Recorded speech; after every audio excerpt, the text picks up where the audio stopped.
What's up guys? So today I'm going to share with you a simple tip. How can you make your listings mobile friendly?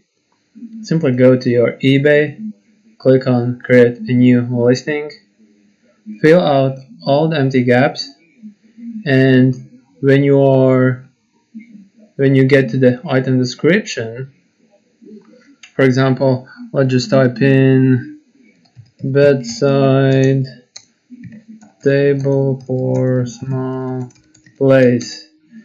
When you get to the item description, type in your description about your product, about your item, and after that, over here in the right corner, press on the mobile friendly checker.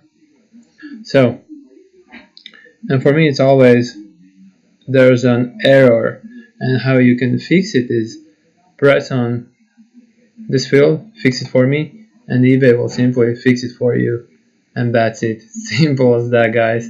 That's how you make your listings mobile friendly. Of course, save the changes, finish up all the empty gaps, finish your listing, go to the bottom after that, and press on list an item, and that's it. Thank you so much for watching.